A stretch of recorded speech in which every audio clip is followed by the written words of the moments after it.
Muito boa noite. E é tão linda a minha terra. E hoje vamos falar de Mangualde, a minha terra-mãe.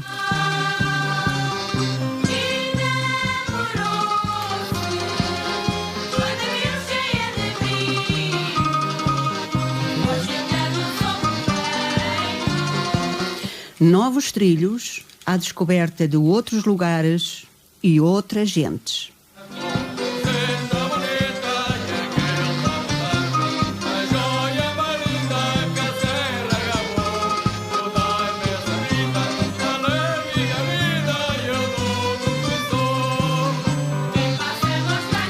E falar de Mangualde é falar de história. Falar de arte. Falar de todo o seu potencial.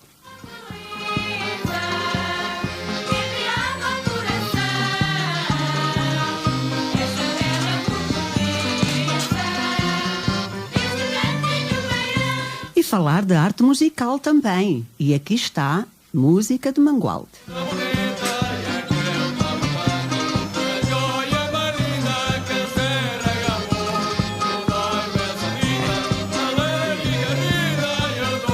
O rancho folclórico de Mangualde.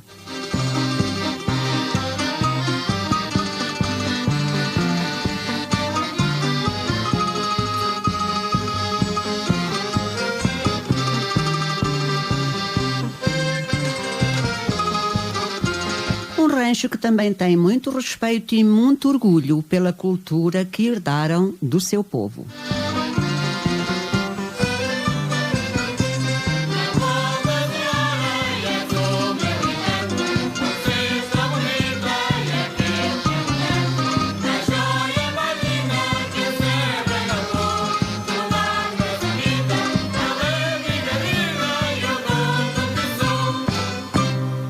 Lindo Mangualde Azurara, que te amo tanto. E hoje temos aqui João Lopes. Eu vou chamá-lo precisamente assim, porque é assim que o trato. Já é um amigo, é um conterrâneo meu, embora de uma outra aldeia diferente, mas todos aqueles que pertencem ao concelho de Mangualde são mangualdenses. Certo, João? Muito bem dito. Muito obrigada, João, por estar aqui, por vir de tão longe, neste dia, nesta noite tão invernosa que chove bastante. E por Mangualde também chovia? Também chovia quando saí e naturalmente deve estar a chover a esta hora também.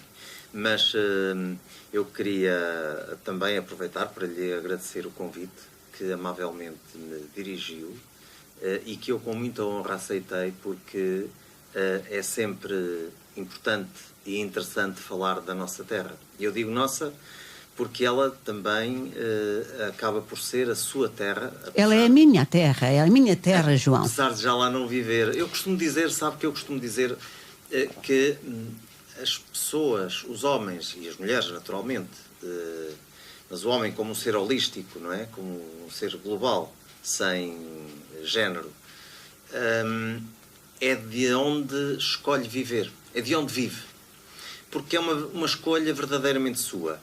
Ainda que muitas das vezes essa escolha seja imposta pelas vicissitudes da vida, como foi certamente o caso da Celeste. Precisamente, formei-me em professora, vim para a Serra do Monte Muro e cá fiquei. Por ter sido aqui colocada, decidiu, em determinada altura da sua vida, fixar-se por cá e viver por cá. Portanto, acabou por adotar esta terra. Mas nós temos alguém em linha, João. Vamos ver quem é que já quer falar connosco. Estou sim, boa noite. Boa noite, senhora professora. Olá, Dona Maria. Como está a senhora? Olha, estou deitada. Está deitadinha na cama e olha que hoje está muito frio. Eu estive em casa a trabalhar hoje. Esteve? Olha, vê, podia-me ter dito que eu tinha vindo ver quem é a senhora Dona Maria, que tanto carinho tem. Qualquer dia. Qualquer dia, está bem, Dona Maria? Quando vier aqui, telefone aqui para a rádio e diga, está bem? Está bem, obrigada. Tá, beijinhos grandes e fico hoje a ouvir o programa, que vai ouvir coisas muito lindas. Vai. Tá, beijinhos grandes, boa noite. Esta senhora, Dona Maria, João, é uma senhora que ouve os meus programas, tanto na Rádio Limite como na Rádio de Lafões, de São Pedro Sul, e telefona-me sempre para dar o boa noite. É uma senhora que vive sozinha, na freguesia de Cabril, daqui do concelho de Castro Daire, penso que em Vila Maior, está na caminha deitada, sempre a ouvir a rádio. A rádio é a companhia dela. São histórias curiosas que nos marcam.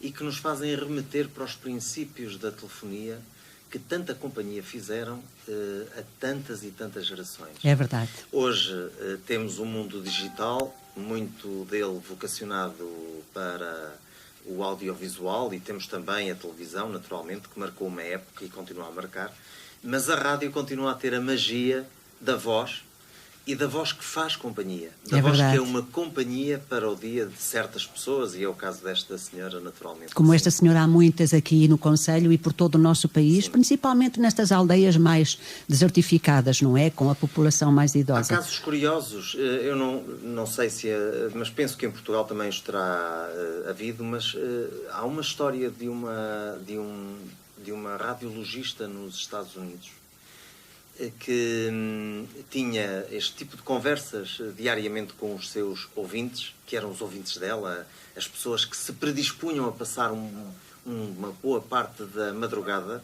para ouvir contar histórias e para se sentirem acompanhadas na solidão que tinham em casa. E curiosamente, uma dessas pessoas acabou por ficar apaixonada de tal forma por essa senhora que depois acabou por dar uma história um pouco trágica, apesar de não ter terminado em tragédia, mas era uma história que ficou a marcar a rádio americana em determinada época da vida. João, o mesmo se está a passar comigo. Eu estou apaixonada pela Dona Maria, porque a Dona Maria faz questão de me ligar sempre a dizer boa noite, senhora professora. Eu fui professora lá em Cabril, na telescola. Mas sinceramente eu não estou a ver quem é a Dona Maria, não é? Já foi há tantos anos, não estou a ver quem é a Dona Maria, mas ela faz questão de me dar sempre o boa noite, senhora professora, como o João ouviu, e isto marca e fala-nos no silêncio da alma, não é? E claro, marca-nos bastante. Claro, eu de facto estou apaixonada pela Dona Maria e mando-lhe daqui um beijinho muito carinhoso. Sabe que eu também, em determinado período da minha vida, também fiz rádio, numa rádio local.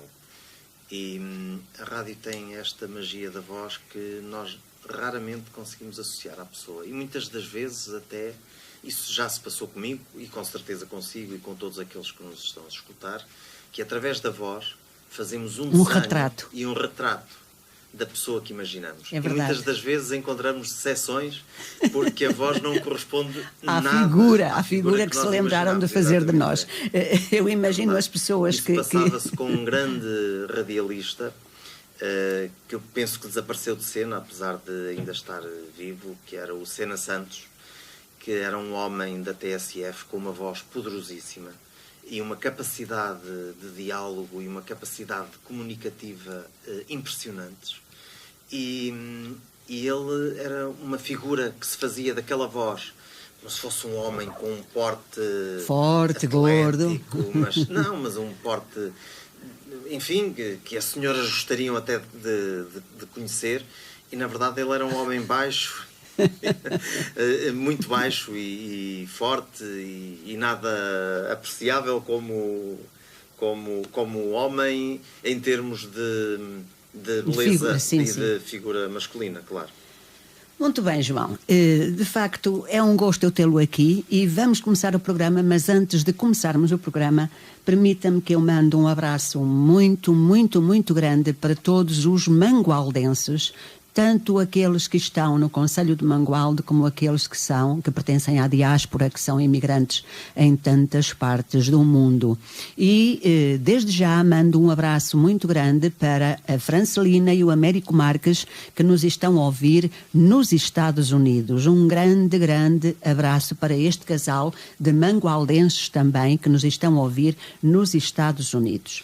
Bom. Já sabem que para entrarem em contacto connosco, façam como a Dona Maria, basta ligarem o 232-382-668 e venham daí vozes de Mangualde, vozes de Castro Daire, vozes de todo o mundo, porque a rádio é nossa.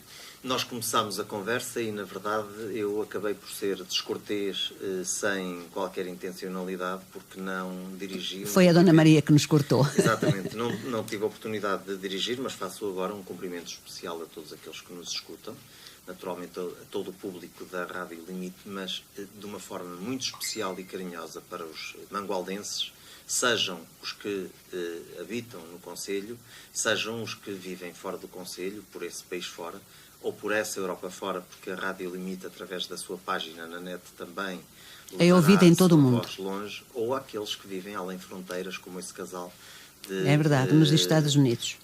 De mangualdenses que está nos Estados Unidos da América. Para eles também uma boa noite e espero que consigam ouvir o programa e que gostem de ouvir falar da sua terra. É isso que eu me proponho durante este tempo consigo, de falar sobre aquilo que de Mangualde tem de interessante.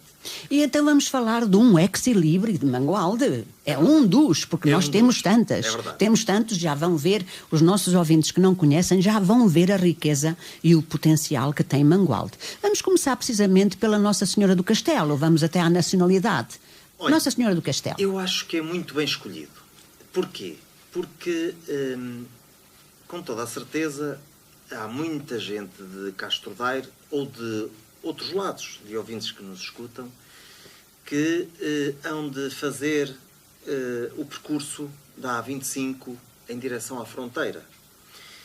E é das imagens mais sobranceiras, mas sem qualquer sobranceria, que conseguem vislumbrar no horizonte. É a Nossa Senhora do Castelo. Quer para quem parte, para quem vai a dirigir-se para a fronteira, quer para quem regressa... Quem for por Vila Formoso, precisamente.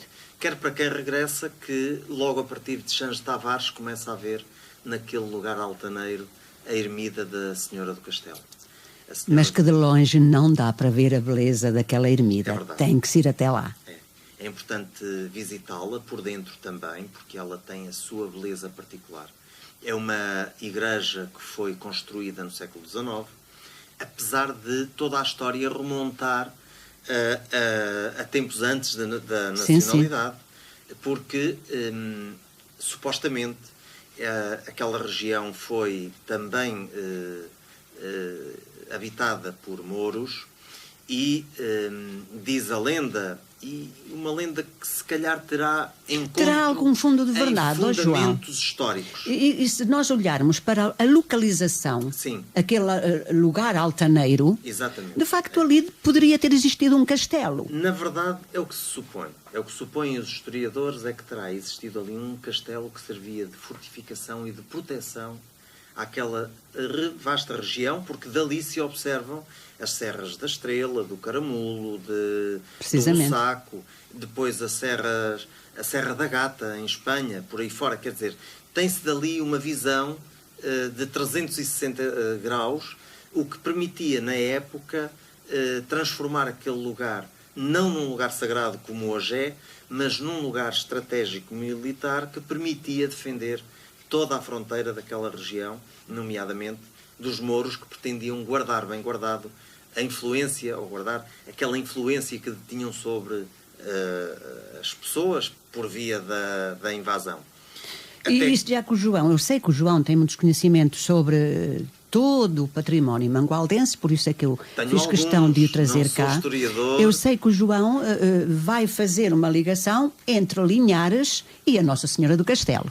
Já que estamos a falar do Mouro Zurão. Exatamente, já que estamos a falar da lenda, essa é uma lenda subajamente conhecida na Terra, precisamente porque se crê que o Zurão terá sido convidado pelo senhor das terras de Linhares para poderem fazer um pacto de paz. E o Zurão, na sua boa-fé, foi para Linhares e depois de Linhares viu os seus domínios arder, e foi assim que ele foi enfraquecido. Segundo João, segundo se consta, não é? Segundo essa lenda, seriam já os cristãos que incendiaram o tal castelo que existiria, onde hoje existe a ermida da Senhora do Castelo. Isso faz parte da reconquista cristã que acontece e que depois com Fernando Magno passa a ser o cristianismo passa a ser a religião da fronteira do país que se estava a erguer através dessa reconquista, e a ermida, ou melhor, a muralha da Senhora do Castelo passa a ser votada a Nossa Senhora, primeiramente com uma pequena capela e depois então com Miguel Paes de Sá Menezes, que era um senhor importante e influente na zona, também ele herdeiro da casa da Anadia, depois já lá vamos falar na Casa dos Condes, que em 1819, portanto nos primeiros anos do século XIX, manda construir a ermida tal qual hoje a conhecemos. Uma ermida que demorou cerca de 53 ou 54 anos a ser construída. Portanto, mais de meio século, sim. É de facto relevante. E que hoje tem, em setembro, tem as suas grandes festividades. João, e tudo indica que as festividades que existem hoje na Senhora do Castelo, as procissões, toda aquela imponência, digamos assim, da festividade religiosa, já começou em tempos muito antigos, com aquelas populações a gratificarem, a darem graças a Deus por o tal rei Zurão ter sido destruído, o tal castelo dos Mouros ter sido destruído. Sim. Não é? É Sim. O que se consta. Exatamente. Vamos lá ver. Todas as nossas tradições religiosas, se formos bem à sua raiz, são capazes de ter ligação ou ligações a atos profanos, que nada têm a ver com a fé tal e qual nós, cristãos, a conhecemos ou a realizamos, mas com outras formas e outras manifestações populares que os povos tinham para com as suas tradições e para com o seu povo, para com as suas divindades também, muitas das vezes. E depois isso foi muitas das vezes cristianizado. Não direi que é o caso da Senhora do Castelo, mas a Senhora do Castelo é efetivamente um marco na região. E porquê? Porque a ela recorriam não só as pessoas de Mangualde, mas de todos os concelhos limítrofes. Talvez pelo facto de se reverem nesta história da reconquista cristã, e por serem cristãos, naturalmente, mas também pelo facto de a poderem ver de longe, de a poderem observar. Portanto, não estariam a rezar a uma coisa que desconheciam, mas estariam a rezar a uma entidade que lhes era próxima porque lhes era visível. Conseguiam vê-la, conseguiam ver a ermida. Bom, hoje a festa realiza-se, como sabe, a 8 de setembro e encontra uma tradição já antiga que tem muito a ver com o agradecimento que aquelas populações fazem à Senhora pelo facto de lhes ter permitido ter um ano de colheitas excepcional. E pedirem para que o próximo ano, porque a Senhora do Castelo, a 8 de setembro, está a encerrar completamente o ciclo da agricultura, o ciclo da colheita, digamos assim. Restavam na época as vindimas, que hoje muitas das vezes também já se fazem antes da Senhora do Castelo. Há anos em que isso acontece, como foi o caso do ano passado, em que as uvas amadureceram muito cedo e, portanto, a colheita também foi feita muito cedo. E, portanto, esta festividade, esta romaria, que era feita por milhares e milhares e milhares de pessoas vindas de todo o lado, de todos os concelhos limítrofes, vinham exatamente agradecer a colheita e pedir para que o ano seguinte fosse também um ano de boa produção. E disse até por refrão popular, digamos assim, que se encontra também em alguns cantos do nosso folclore, em algumas letras do nosso folclore, que a Senhora do Castelo abre as portas ao inverno, porque ela efetivamente é verdade. Fechava o ciclo. Sempre ouvi dizer isso lá em Mangualde. E nessa altura... E também diz a canção, a Senhora do Castelo abre as portas ao inverno. É o lema de Beirão. É o lema de Beirão. É verdade.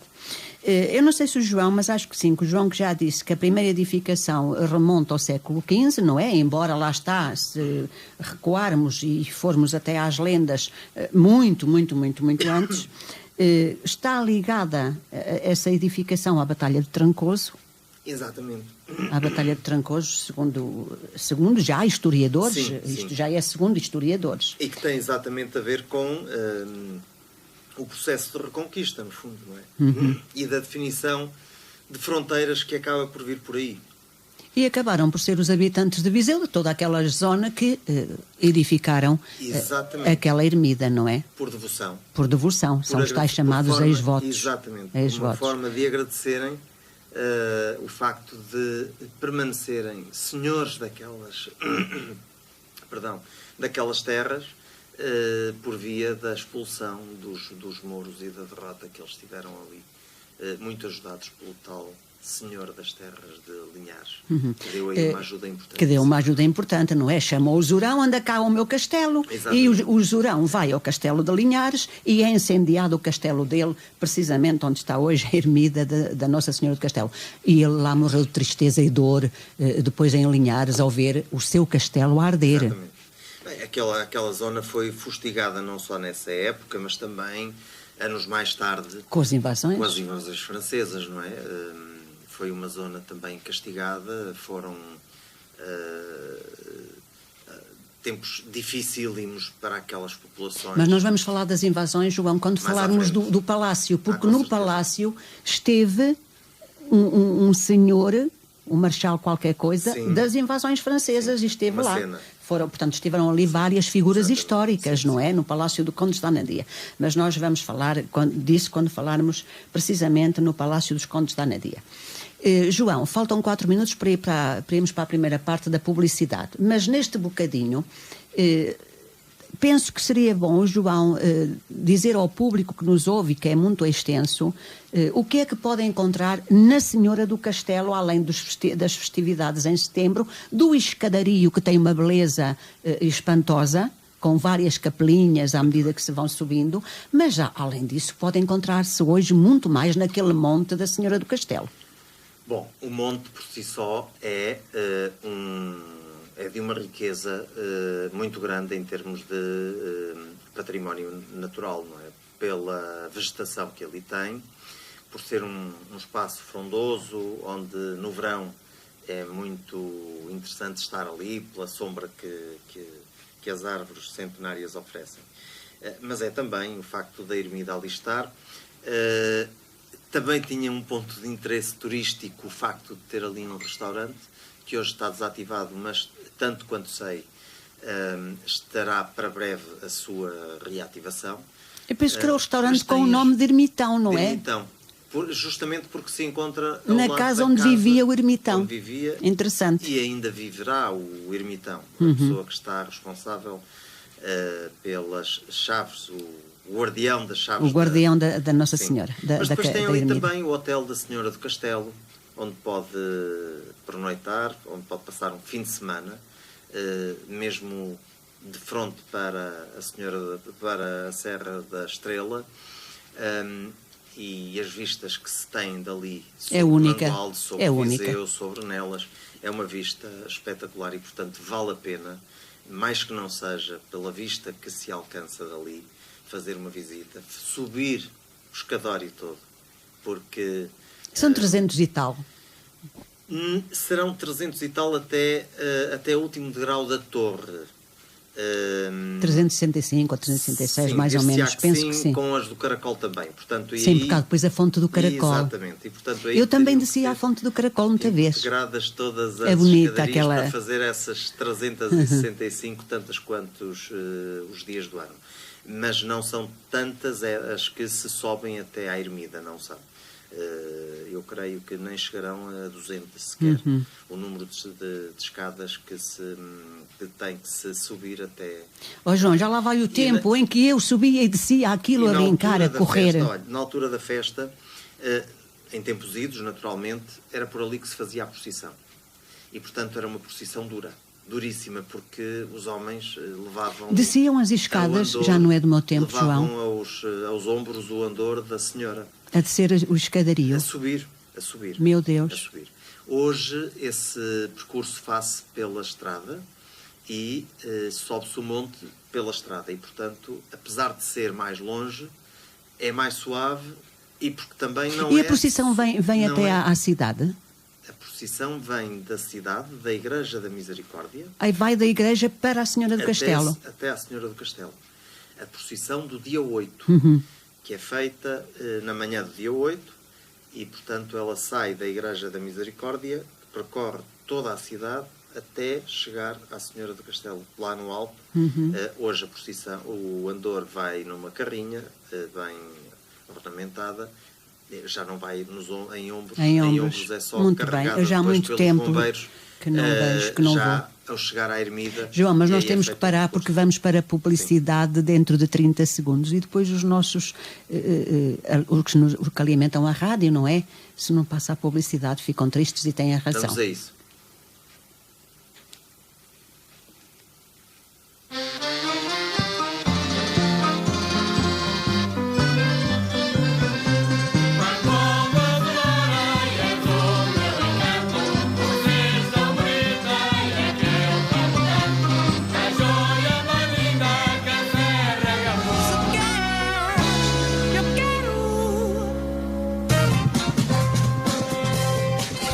Estamos aqui na grande festa dos preços baixos do Intermarché, junto ao anfitrião. Diga-nos, já chegaram todos os convidados? Sim, já temos as principais atrações, o 50% de desconto, o cartão poupança, o leve 2 pago 1, o vale de desconto e muitos mais. Vai ser inesquecível. Entre na grande festa dos preços baixos do Intermarché. Celebra o nosso aniversário e poupe 50% de desconto em cartão em toda a carne de novilho. O Intermarché é um espetáculo! Acumular o seu cartão nos coteiros ou cartão poupança. Num limite máximo de 5 kg por dia por cartão. Promoção válida de 11 a 17 de outubro de 2018. Consulte o regulamento na loja e no site. A Ourivesaria Almeida está um pouco mais acima. Dos mais simples artigos de joalharia às mais requisitadas peças da Ourivesaria, passando pelos relógios, tudo pode ser personalizado na hora, com gravações a seu gosto, para recordar qualquer ocasião especial. A Ourivesaria Almeida está um pouco mais à frente, um pouco mais acima, nas novas instalações, na Rua Pio Figueiredo, em frente à Câmara Municipal de Castro Daire. Ourivesaria Almeida, um pouco mais por cima. Asfildaire, produção própria de areias, britas, cubos, lancil e falca. A pensar no conforto dos dias frios. A Asfildaire também vende lenha de eucalipto, carvalho e pinho, ao melhor preço. Informe-se na Asfildaire qual é a melhor lenha para a sua casa. A Asfildaire armazena grande quantidade de lenha para que se mantenha sempre seca durante todo o inverno. Visite-nos na Carranqueira Pepim Castro Daire ou ligue 232 309 044 ou 919 362 162. Asfildaire, há mais de 30 anos ao seu serviço. Irmãos Vicente, nós sabemos trabalhar a floresta. Sorribas e desaterros, limpezas florestais e plantações. Irmãos Vicente, compra e venda de madeiras e lenha para que passe o inverno bem quentinho. Aproveite já as promoções. Uma carrada de lenha para churrasqueira por apenas 125 €. Alugamos geradores e giratórias. Compramos terrenos para plantação. Ligue já 965-281-631 ou ainda 966-531-740. Estamos na Rua Central em Vila Miã, Moledo, Castro Daire. Irmãos Vicente, nós sabemos trabalhar a floresta. Gapa Fit Health Club, o teu ginásio em Castro Daire. Toda a conquista começa com a decisão de tentar. Deixa as desculpas de lado, a tua saúde agradece. No Gapa Fit tens acompanhamento de professores e para quem quer um serviço mais especializado, tem o serviço do personal trainer. Vem praticar cross training, step, pilates, entre outras modalidades. Estamos nas piscinas municipais em Castro Daire e ainda em Oliveira do Frades. A família Gapa Fit Health Club espera por ti. Ótica Médica Santa Bárbara. Os olhos são um bem precioso e devem ser apenas observados por quem sabe. A Ótica Médica Santa Bárbara tem ao seu dispor médicos oftalmologistas dos hospitais da Universidade de Coimbra. Conheça a nossa seleção de óculos de sol e fique atento às nossas promoções. Estamos na Rua José Clemente da Costa, em Castro Daire. Marque já a sua consulta pelo número 232-388-024. Ótica Médica Santa Bárbara, o melhor amigo dos seus olhos. Restaurante e pizzaria A Feira dos Sabores em Castro Daire. Servimos pizzas, massas, carnes e peixes, a variedade à sua mesa. O restaurante e pizzaria A Feira dos Sabores tem um serviço de entrega ao domicílio. Temos também o prato do dia a preço económico. Não se esqueçam, o serviço de entrega ao domicílio. Ligue e faça o seu pedido pelo 232-386075. Visite-nos também frente ao Parque Urbano, Avenida General Humberto Delgado, no número 84, em Castro Daire. Restaurante e pizzaria A Feira dos Sabores, para comer em casa ou aqui, nós cozinhamos para si. Agora com horário noturno prolongado. Agora também na Praia de Mira. Visite! Daire Gás, o fornecedor Galp Gás, assistente credenciado ao seu dispor, em Castro Daire, na Avenida 5 de Outubro, com o telefone 232-382-152. Para a sua comodidade, fazemos entregas ao domicílio, a qualquer hora do dia.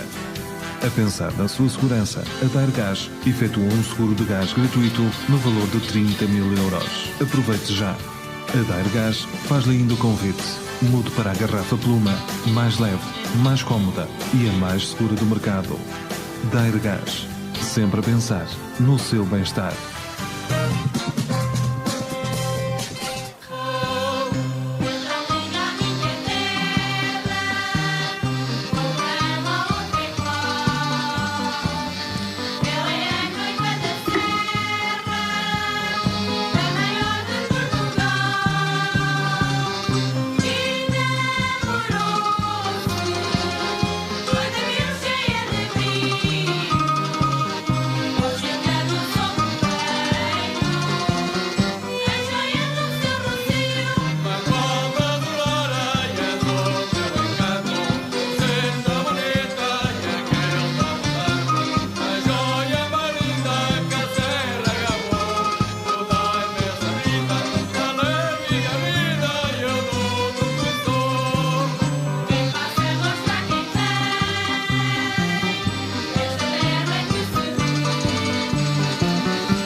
Para aqueles que só agora sintonizam a Rádio Limite de Castro Daire, este é o programa Novos Trilhos, à descoberta de outros lugares e outras gentes. Hoje com Mangualde. Mangualde aqui a ser cantada. Cantada, falada e rezada.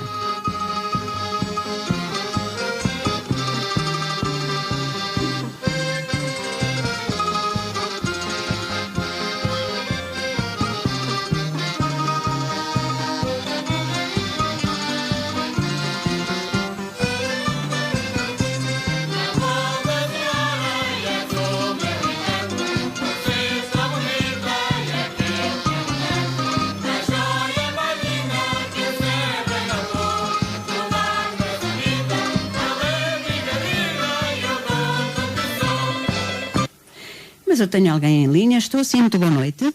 Boa noite, Dona Celeste. Então, como está a Dona Ana? Estou deitadinha na cama a ouvir lá. Também? Está a ficar tão bem agora, é ver uma chuva miudinha. Está aqui também. É ouvir a Dona Celeste e ouvir aí as pessoas que têm aí. O João Lopes, hoje é João Lopes que vem de Mangualde, diretamente de Mangualde, da minha terra. Graças a Deus. E que traga cá essas coisinhas boas lá para o mundo. Já falámos da Nossa Senhora do Castelo e agora vamos falar de muito mais. Fica atenta porque vai ser um bom programa. Bem, pronto, obrigadinha, Dona Celeste, cá estamos todos. Tá. Até às 10. Tá bem, beijinhos, beijinhos. Para todos, tá, beijinhos, Dona Ana, obrigada, obrigada. A Dona Ana, que também dá sempre o seu ar da sua graça, como se costuma dizer. João, vamos agora falar, vamos até Cunha Baixa.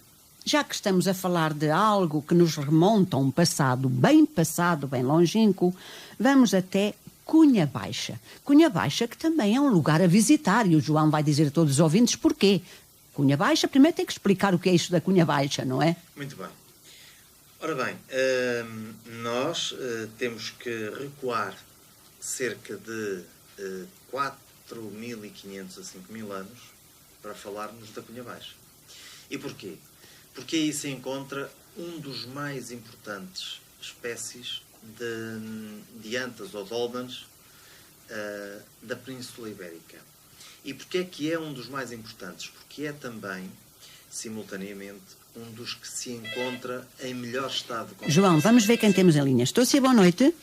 Estou a Dona Silvestre para dizer um pormenor. Tenho que dizer ao Sr. João para pôr um microfone que está-se a ouvir muito baixinho. João, aproxime-se mais do microfone, faz favor. Está bem, Dona Ana, obrigada. Obrigada. Vamos lá, então. Bom, então eu vou... Sim, agora penso que estará melhor. Eu vou... Muito obrigado à Dona Ana pela chamada de atenção. E eu vou repetir aquilo que estava a dizer, que é importante recuarmos cerca de 4.500 a 5.000 anos atrás. Muito antes de Cristo. Ainda de Cristo e muito antes do episódio da Senhora do Castelo precisamente com o Zurara, porque nessa época existiam pessoas que moravam, que habitavam aqueles espaços. Terá sido eventualmente nos primórdios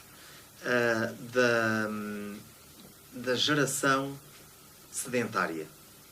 Ou seja, quando o homem deixa de ser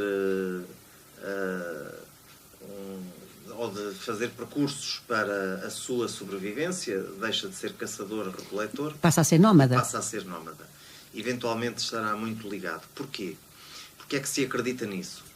Porque eu estava a falar da anta da Cunha Baixa, anta ou dolmen ou orca, como queiram chamar. Ou mamoa também. Portanto, ela é conhecida, este monumento é conhecido por... Estamos a falar de um monumento megalítico. E que era um monumento funerário, onde se veneravam os mortos. Não os mortos na sua totalidade, mas normalmente na figura do chefe daquela zona, ou da figura mais importante daquela zona. Portanto, aquela zona é uma zona propícia à pastorícia, ainda hoje, milhares de anos depois.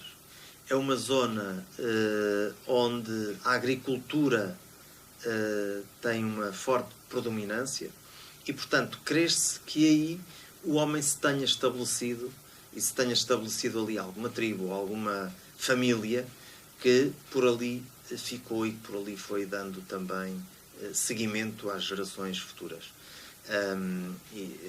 E a razão que nos leva, e que leva sobretudo os historiadores e os entendidos a pensar nisso, tem muito a ver com este dolmen, que é dos dolmens da Península Ibérica, estava eu a dizer, o que está melhor conservado, o que está em melhor estado de conservação.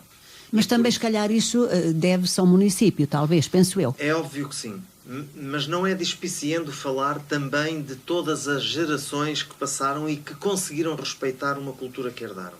Porque nem sempre o homem teve essa capacidade de respeitar aquilo que herdou. Sim, claro. E muitas vezes, e ainda hoje, nós temos essa tentação de só respeitarmos aquilo que nós fazemos para que seja perdurável para o futuro e não respeitamos aquilo que herdamos. Ainda hoje isso acontece. E, na verdade, como eram monumentos megalíticos, em que eram usadas pedras de grandes dimensões, muitas das vezes elas eram fragmentadas para poder limitar... Para construções. Era isso que eu estava a pensar, João. Quantas e quantas antas não teriam sido destruídas precisamente para irem buscar aquelas pedras? A Cunha Baixa tem duas espécies. Tem duas antas. Tem a da Cunha Baixa, que é denominada exatamente assim, e tem a dos Padrões, que também é na localidade de Cunha Baixa. Essa está praticamente destruída. Ainda se nota o montículo que fazia a tal mamoa, que parece, ela chama-se mamoa, chamar-se-ia mamoa, porque é muito parecida à mama da mulher, porque, tal e qual hoje a vemos, ela é só um amontoado de pedras que estão estrategicamente colocadas de forma e a anta da Cunha Baixa é o exemplo disso, de forma a ter um corredor que vai dar a uma... É isso que distingue a anta da Cunha Baixa, João, de muitas outras antas que nós vemos também, pelo nosso país. Também, exatamente. É que a anta da Cunha Baixa tem um corredor enorme, e nós vemos muitas antas por aí que até se baseiam só em 2 ou 3 pedras, ou 4 pedras. Um tal lugar que seria um lugar sagrado onde era venerado, onde foi depositado eventualmente o corpo do tal chefe ou dos chefes daquela zona, e depois onde era venerado. E, portanto, isso depois era totalmente coberto por terra e fazia o tal efeito de mama, e por isso se chamaria mamoa, ou também orca. Orca vem de arca, pelo facto de ali se depositarem os restos mortais dos familiares. E, portanto, sabe-se que o homem é o único animal que venera os seus mortos e que os não abandona. E, portanto... Mas nós temos alguém em linha. Estão sim, boa noite. Estou sim, boa noite. Estou sim, boa noite. Olá, Celeste, boa noite. Aqui de Mangualde, é a Mena. Olá, professora Mena. Olá, boa noite. Como está? Passou bem? Tudo bem? Ai, a Filomena. Olha, só agora é que eu vi que eras tu. São colegas. Estou atenta ao teu programa e queria dar os parabéns pela lição de história que o João nos está a dar. Muito obrigado. Isto não é uma lição rigorosa. Para isso temos que encontrar historiadores, e nós em Mangualde temos alguns e bem entendidos na matéria. Boa noite. Olá, Mena, já disse boa noite, minha linda. Pensei que pronto. Eu só quero dar os parabéns ao nosso amigo João. Ele está... João, boa noite. Boa noite. Eu já vi que o João também tem muitos conhecimentos sobre a nossa Mangualde. Somos amigos de longa data. Ele está a dar uma bela história, uma bela lição de história. É pena que nem toda a gente possa estar a ouvir. Olha que sim. Olha que nos estão a ouvir no Canadá e nos Estados Unidos e no Brasil, Alemanha e França e Suíça. Eu já partilhei aqui com o Mangualde, com o teu grupo, com outras. Estou a gostar de ouvir e quero dar-vos os parabéns. A força a ti para continuar o programa. Muito obrigada. Muito obrigada, minha linda. Tu estás... E ao João, que faça uma boa viagem de regresso, porque para aqui o tempo está assim um bocadinho para o malzinho. Aqui também. Beijinhos, Mena, beijinhos, Mena. Parabéns pelo programa, Celeste. Muito obrigada, Mena. Um dia destes convido-te para vires cá contar as tuas histórias aqui de quando davas aulas ali em Covas do Rio ou Covas do Monte. Lomba da Avó. Um dia destes convido-te e tu vens aqui, está bem? Gafanhão aí da tua terra também. Também. Um dia destes convido-te. Ok, tchau. Vá, então, beijinhos. Obrigada, Mena. Obrigada. A Mena, a minha colega, sim, a Filomena. Eu só depois é que vi que era ela pela voz. E bom, nós estamos a falar da anta da Cunha Baixa e do corredor que leva... João, a anta da Cunha Baixa tinha um espólio enorme. Onde é que está o espólio da anta da Cunha Baixa? A anta da Cunha Baixa, ela foi trabalhada por Castro Osório em 1800 e qualquer coisa. E nessa época, efetivamente, ele terá encontrado ali algum espólio, como encontrou também nas ruínas da Raposeira. Ele era arqueólogo e tinha solicitado um patrocínio que lhe tinha sido concedido para poder fazer a escavação na Raposeira e preservação da anta da Cunha Baixa, que depois, mais tarde, veio a continuar a ser preservada e que tem continuado a ser preservada, até porque ela é monumento nacional, desde 1910, desde o tempo da implantação da República, mas é também apenas um dos 3 monumentos que nós temos a felicidade de ter no Conselho de caráter nacional. A par da anta da Cunha Baixa, temos o Castro do Bom Sucesso, na hoje União de Freguesias de Tavares, em Santos Tavares, também tem uma festa religiosa que se celebra em setembro, depois da Senhora do Castelo, com motivos muito próprios ou muito próximos também dos da Senhora do Castelo, mas mais vocacionada para o Alto Conselho e aquela zona limítrofe. E tem o Mosteiro de Maceiradão, que também é... Também será um tema para falarmos aqui no programa, porque nós temos muitos temas para trazer ao público. Tenho a certeza que o tempo não nos vai deixar abordar todos eles, mas só para finalizarmos esta parte da Anta da Cunha Baixa, porque é de facto um monumento megalítico digno a visitar, porque não deve haver muitos pelo nosso país que tenham um corredor tão extenso. Aquilo servia de enterramento coletivo, daí talvez a dimensão também enorme que ele tem. O seu espólio, segundo se consta, está no Museu Nacional de Arqueologia em Lisboa. Sim, mas deixe-me só, não me deixou concluir o raciocínio, eu ia chegar aí. No entanto, deixe-me só fazer aqui uma pequena correção. Não eram monumentos funerários coletivos. Eram monumentos funerários de veneração coletiva, mas... Não de enterramento coletivo? Não. Ali figuravam só os senhores mais importantes, eventualmente os chefes da tribo, o chefe da família, a pessoa que dominava, no fundo, aquela zona, não é? Ali figurariam esses ou a família desses. Muito bem.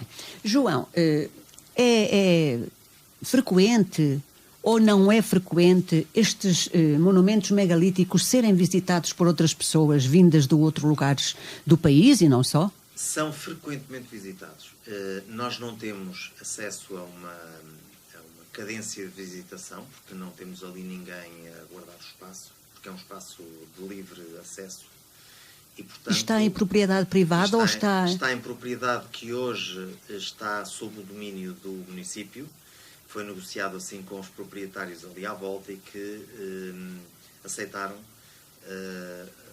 inicialmente com algumas reservas, mas depois reconheceram a importância de preservar. Exatamente, daquele espaço. E hoje está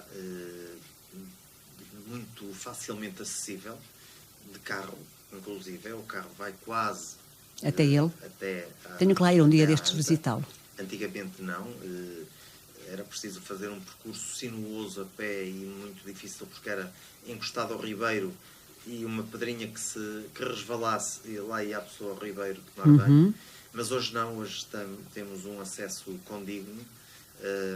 E hoje, pelo facto de ser um dos mais importantes espécimes de preservação e pelo facto de figurar nos livros do primeiro ciclo, creio que do terceiro ano, é muito procurado pelos pais que vêm mostrar precisamente vêm mostrar aos filhos também. E os professores também.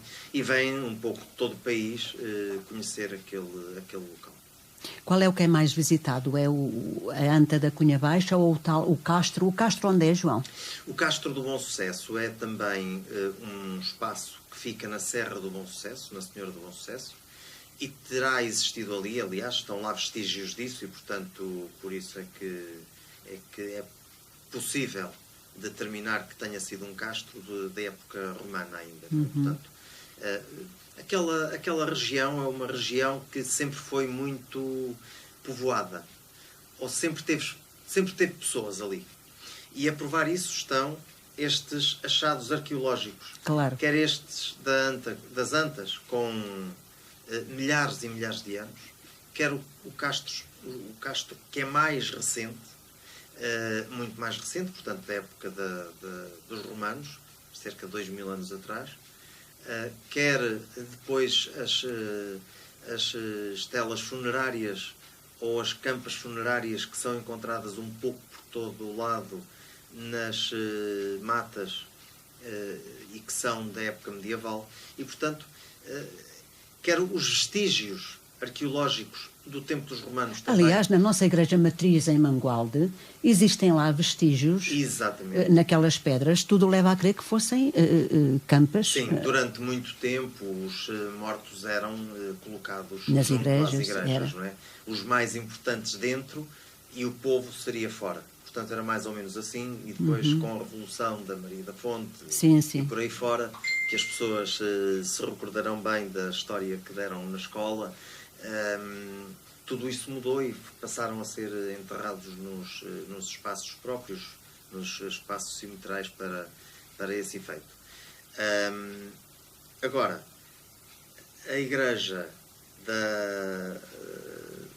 da igreja matriz, de que estava a falar, ela própria é também um marco importante de uma época que remonta ainda antes da nacionalidade. Precisamente. Sabe que foi na igreja matriz que eu adquiri todos os meus a primeira comunhão, a profissão de fé, e era lá que ia à missa todos os domingos, ia do Canedo até à igreja matriz a pé, não é? Todos os domingos. Era lá que íamos à catequese do Canedo para a igreja matriz, íamos à catequese uma vez por semana. A professora mandava-nos embora, não me recordo qual era o dia da semana, mas sei que a senhora professora nos dizia: meninos e meninas, está na hora de irem para a catequese, e lá íamos nós a correr até à igreja matriz para ouvirmos a catequese. Portanto, a igreja matriz a mim diz-me muito. Hoje nem sei sequer se são celebradas lá.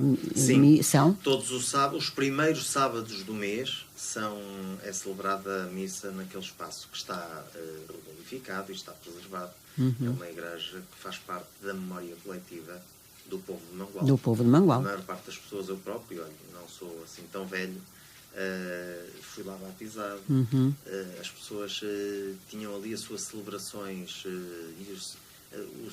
a sua caminhada de fé passava toda ela pela igreja matriz, até que há 32 ou 33 anos veio o complexo paroquial e com a igreja paroquial que se encontra no complexo. E as celebrações eucarísticas passaram mais para aquele lugar. Porque tem outras condições, digamos assim.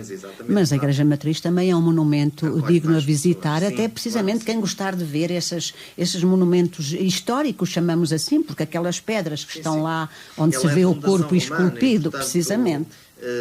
Só por isso tem muito interesse a sua visitação. Sim. É verdade.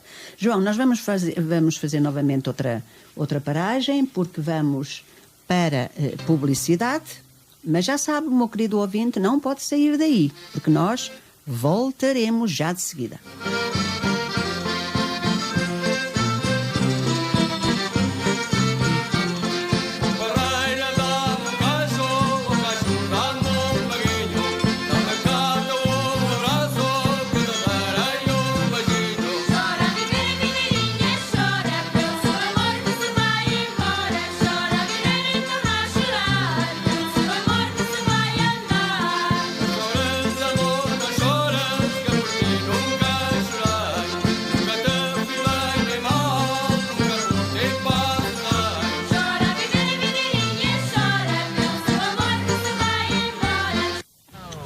Tem piada nenhuma. À segunda-feira, entre as 20. Vai acima, vai abaixo, vai ao centro e vai para dentro.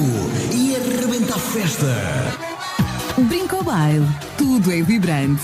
A alma pede e o corpo obedece. Dançamos até ser dia. Deixamo-nos levar, esquecemos tudo e só o momento importa. Não paramos, a alegria está no ar e toda a gente pede mais. Brinco Baile, tudo para uma festa perfeita. Faça a marcação da sua festa sem intermediários, junto dos elementos da banda. Tenha condições que mais ninguém lhe oferece e agora com a opção de gerador.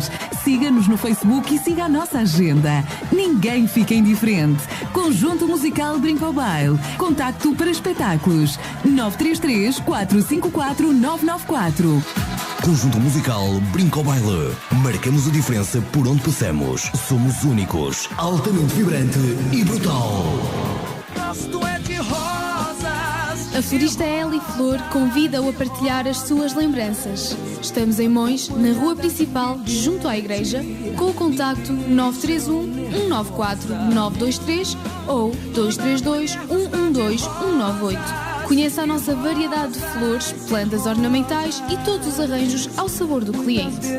A Florista Eli destaca ainda o seu trabalho manual, distinguindo a diversidade de adereços para noivas. Florista Eli em Mons está aqui para si. Porque eu gosto é de rosas.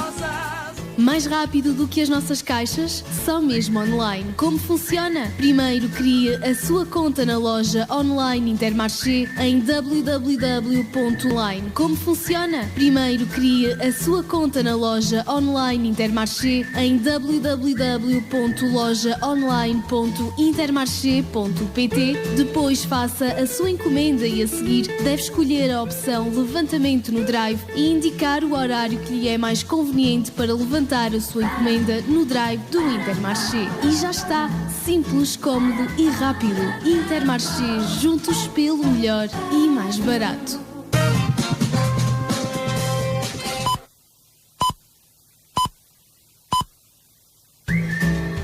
Intermarché, juntos pelo melhor e mais barato. Rádio Limite, são 9 horas.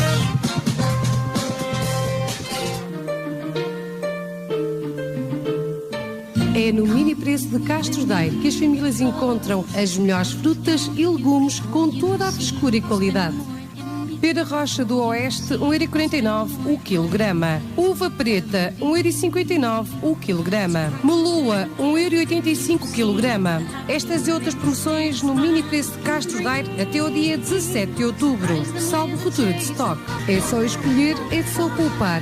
Mini preço de Castro Daire, ao seu lado com os melhores preços. Olá, pretende obter a carta de condução? Aproveite a campanha de preços e ofertas que a Escola de Condução Castrense tem para si. A Escola de Condução Castrense tem ofertas e preços irrecusáveis para todas as categorias de cartas. Jovem, se tens 16 anos, aproveita o código de motociclos e ficas habilitado com código para a carta de ligeiros aos 18 anos.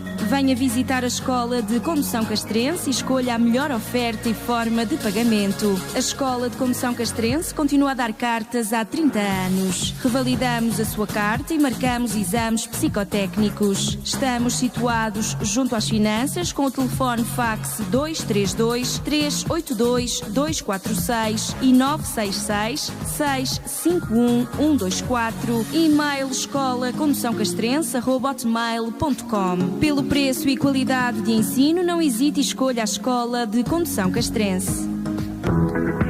Maniarte, turismo, promoção de eventos e passeios turísticos de Castro Daire.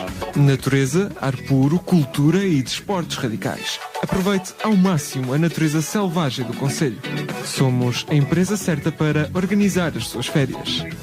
Conte com a Maniarte para a gestão e representação da sua marca e ainda para a promoção de produtos regionais e artesanais. Estamos em Castro Daire, na rua Dr. Pio Figueiredo, com o número 963-680-164 e o e-mail manilharteturismo@gmail.com. Saia de casa, conte com a Maniarte. Poupar é sinónimo de Intermarché. Baixamos o preço a milhares de produtos. Aqui poupa todos os dias. Intermarché, juntos pelo melhor e mais barato.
E para aqueles que só agora sintonizam a Rádio Limite de Castro Daire, este é o programa Novos Trilhos, à descoberta de outros lugares e outras gentes.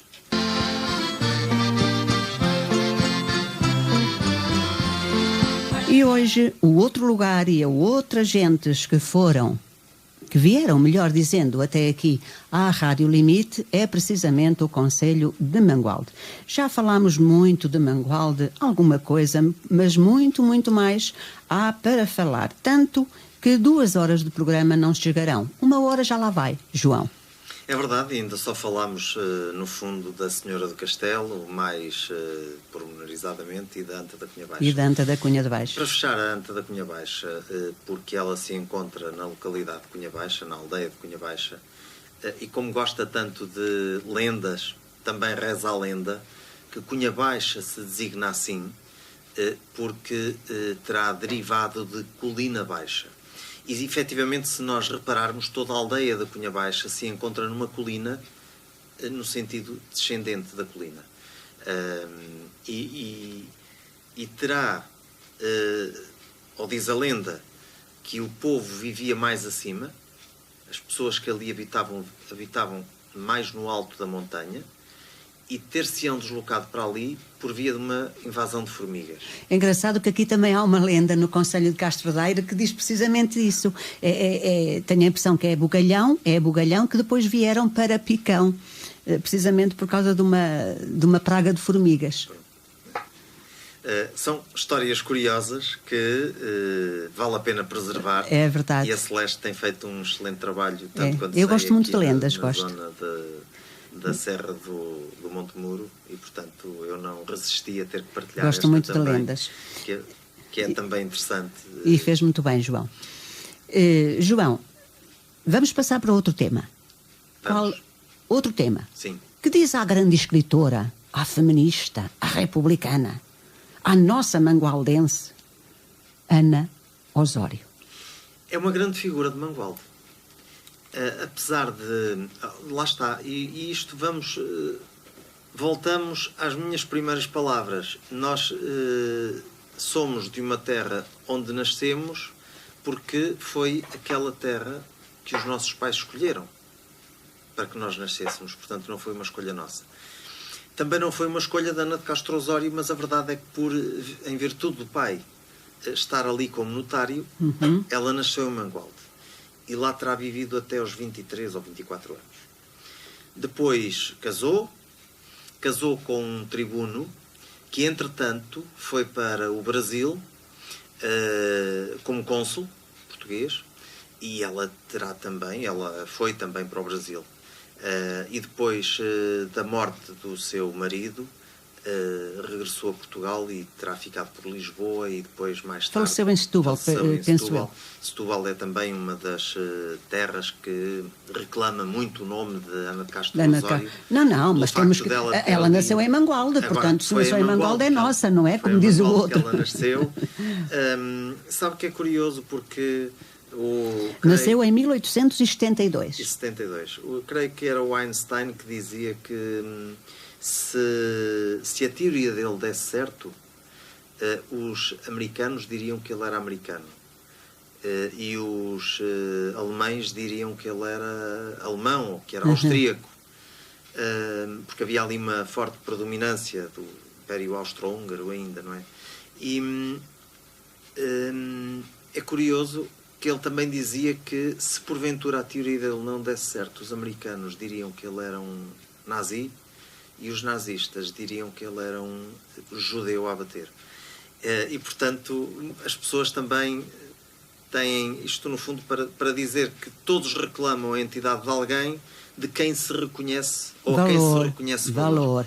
Olha, se calhar não têm interesse nenhum em reclamar a identidade do Hitler, João. Os austríacos não terão, se calhar, interesse nenhum em reclamar, porque ele era austríaco, não é? Ele terá nascido na Áustria. Mas, bom, voltando aqui à Ana de Castro Osório, que é quem importa, foi uma importante mulher republicana e feminista, foi uma das mais importantes mulheres na luta pelos direitos de igualdade, e numa época difícil, numa época em que as mulheres poucos ou nenhuns direitos tinham, como sabe, não é? Precisamente.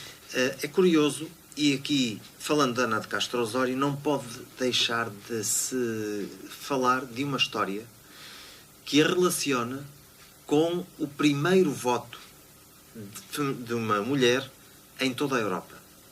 Naquela época, só a Finlândia, repare bem, na Europa, como a conhecemos, só a Finlândia permitia que as mulheres votassem. Em Portugal não era permitido e nos restantes países também não. Ana de Castro Osório é filha de um juiz que era notário em Mangualde e depois foi colocado como juiz em Lisboa.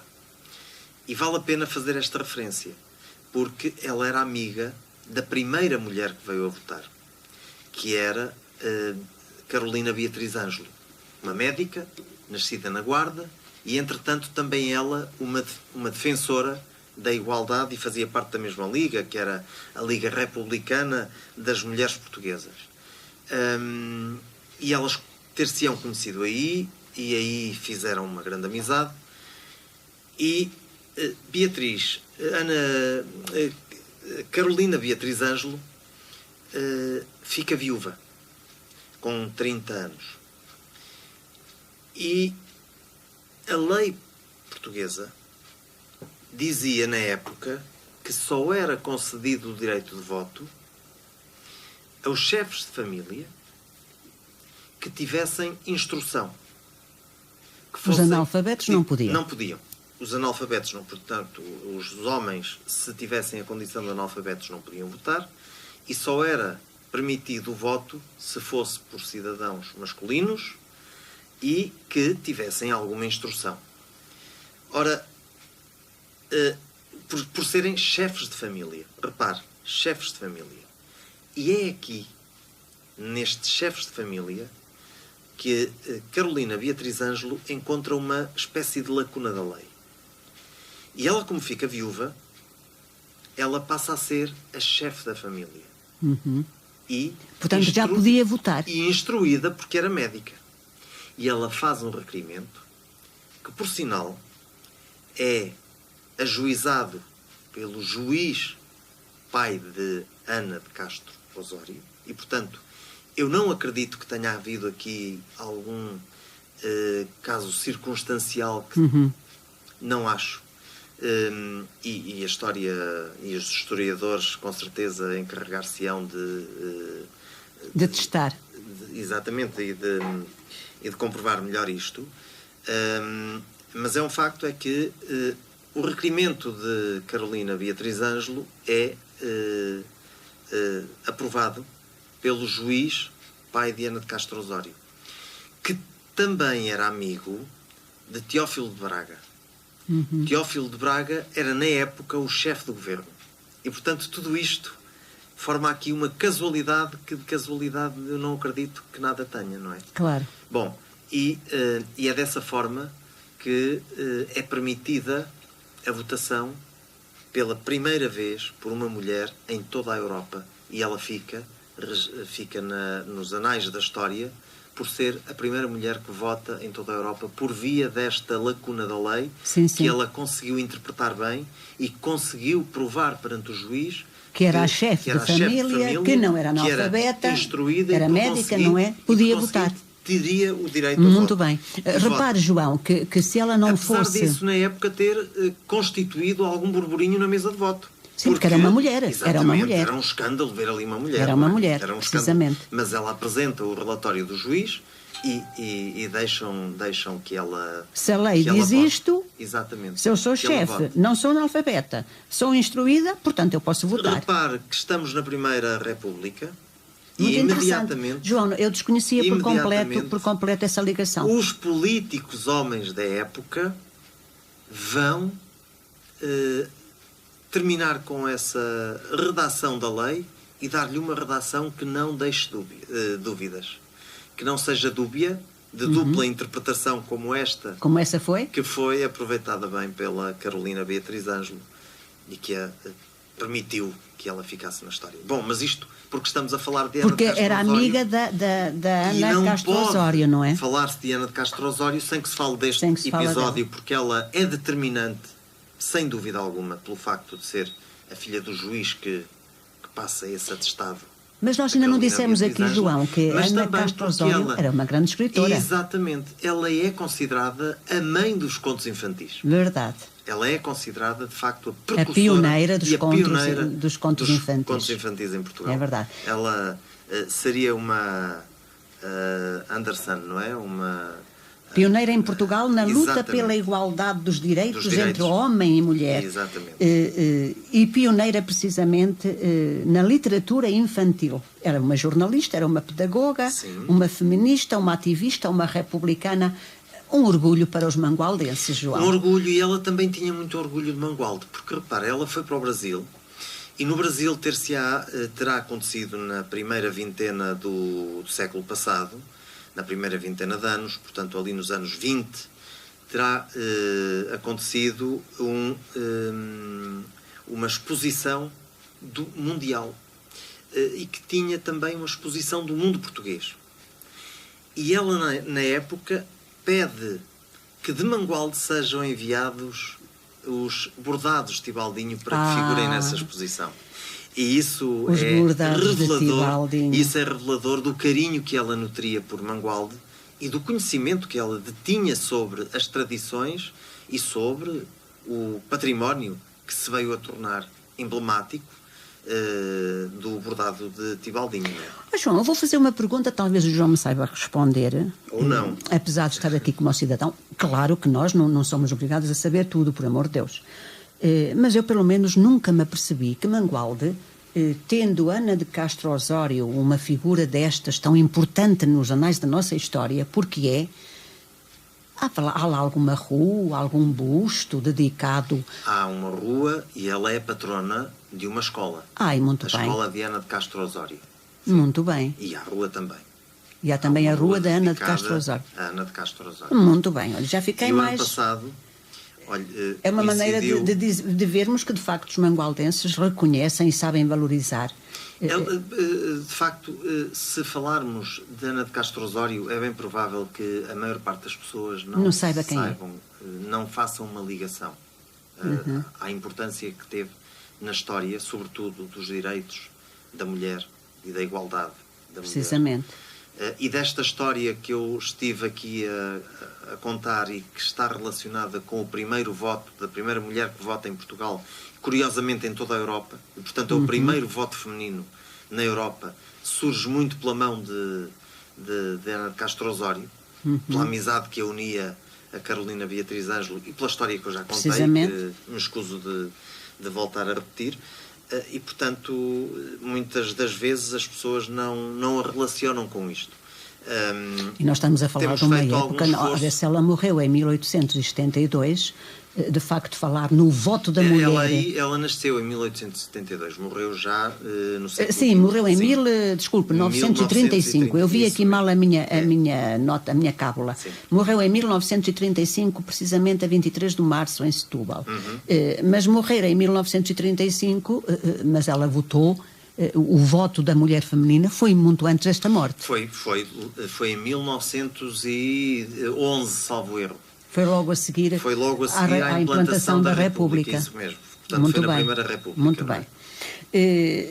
Quer dizer mais algo sobre Ana de Castro Osório? Claro que muito haveria de dizer. A obra dela é extensa, ela escreveu uma obra extensa, Sim.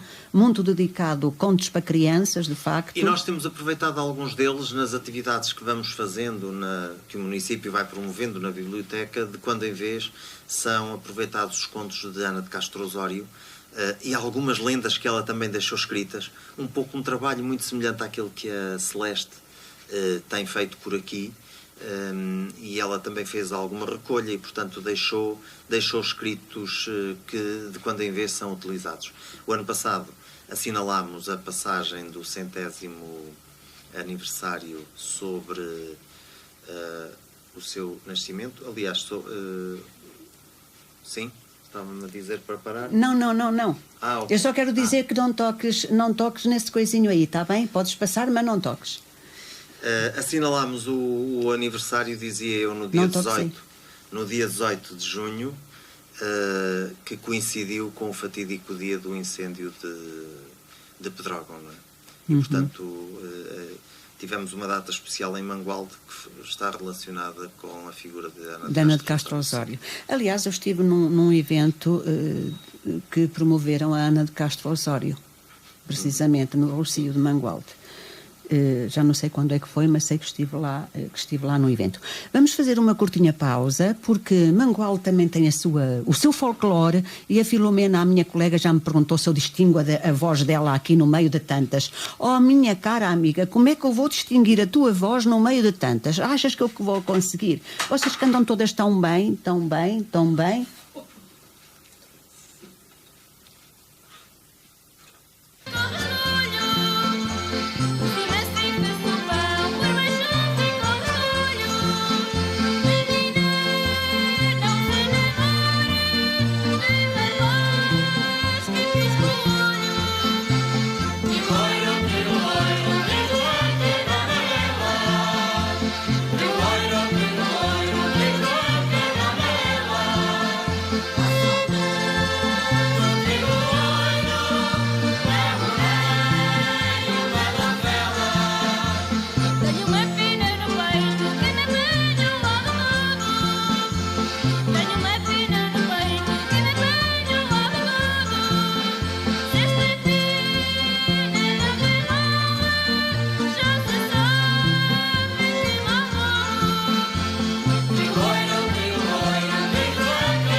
Nós, depois desta pequenina pausa, vamos continuar. Tive que ir ali compor o meu telemóvel porque caiu.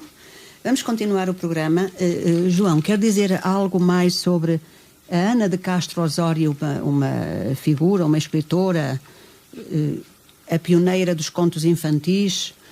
Um entendido, naturalmente, falaria muito mais sobre esta figura importante que foi Ana de Castro Osório.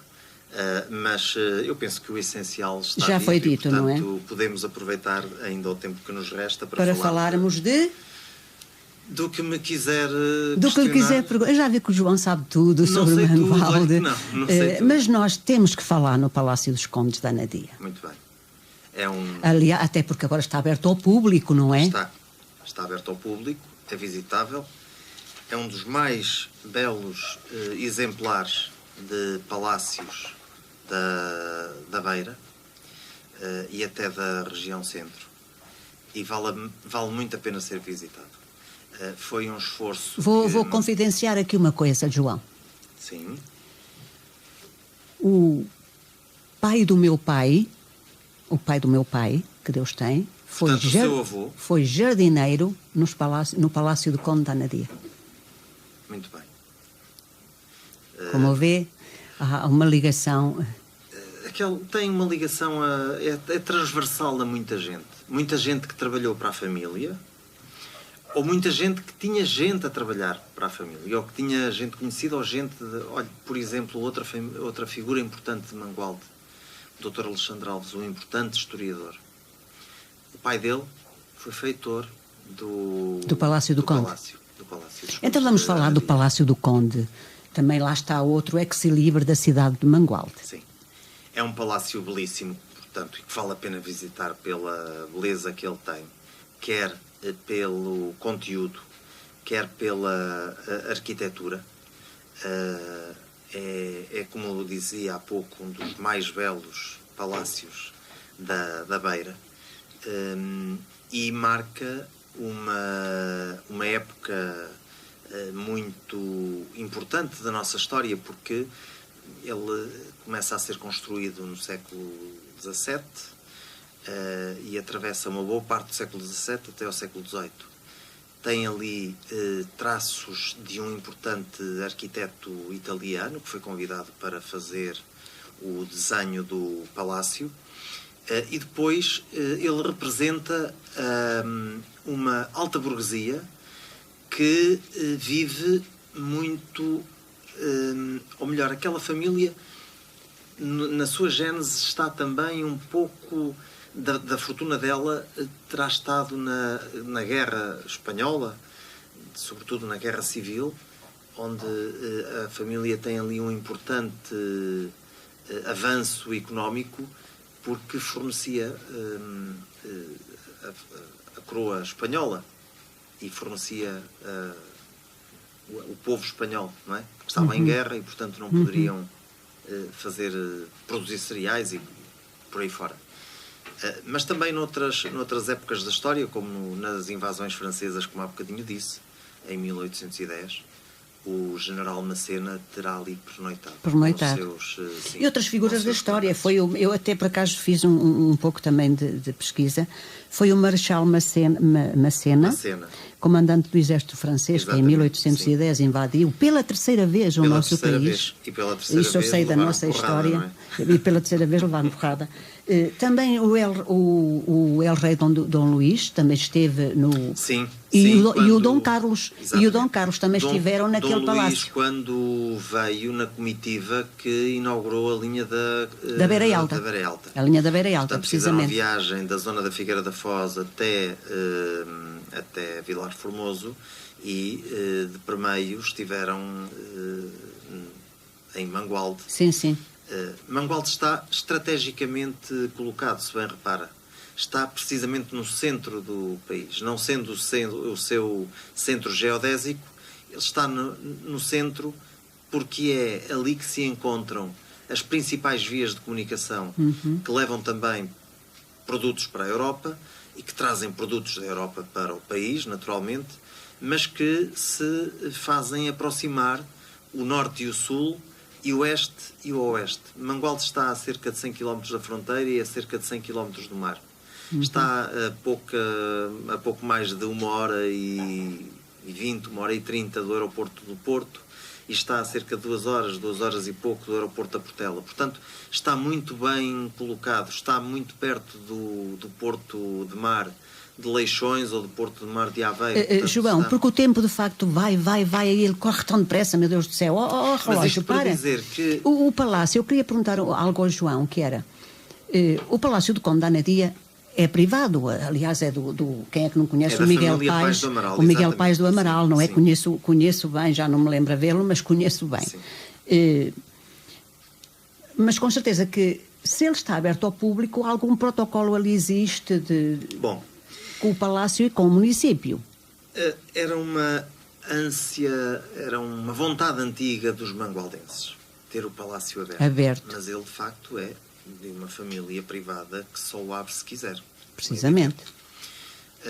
E houve um trabalho feito para que isso acontecesse, naturalmente que sim, mas é também bom que se diga que há aqui também uma vontade inequívoca da família, sobretudo do filho, do Miguel Paes do Amaral, do engenheiro Miguel Paes do Amaral, que tem uma visão diferente já dos pais, claro, e que conseguiu convencer os pais, com a sua provecta idade, conseguiu convencê-los a abrir o palácio ao público. O que é que podem ver, João, no palácio? O que é que além da sua extensa mata, floresta, sim, que a aquilo mata é um ainda mundo... não está aberta. Neste momento só está o palácio. O compromisso é de que no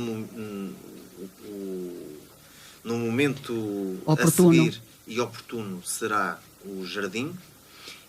Porque há lá animais, não há, João? Já houve. Já agora não há animais domésticos, mas já houve veados, eu recordo-me a ver lá veados. Era miúdo e recordo-me quando ia para a catequese precisamente parar ali para ver e para olhar para a mata para ver se conseguia vislumbrar algo. Precisamente. E de algumas eu vezes vi alguns. Encontrei. E a mata será depois também ela aberta no momento oportuno. Portanto, oportunamente os mangualdenses e não só, e também os nossos turistas e visitantes terão a oportunidade de ver neste momento é ver de facto o palácio no seu interior com com todas as suas talhas, os seus móveis, a sua riqueza. Sim. E também a coleção de vestuário da época, de roupas da época. Uma coleção espetacular que pouco se encontra no país. Talvez só no Museu de Trás. Nós vamos parar mais um bocadinho, João, e depois vamos à reta final do programa. Eu sei que os nossos ouvintes vão dizer assim, já, mas o que é que se há de fazer? É assim?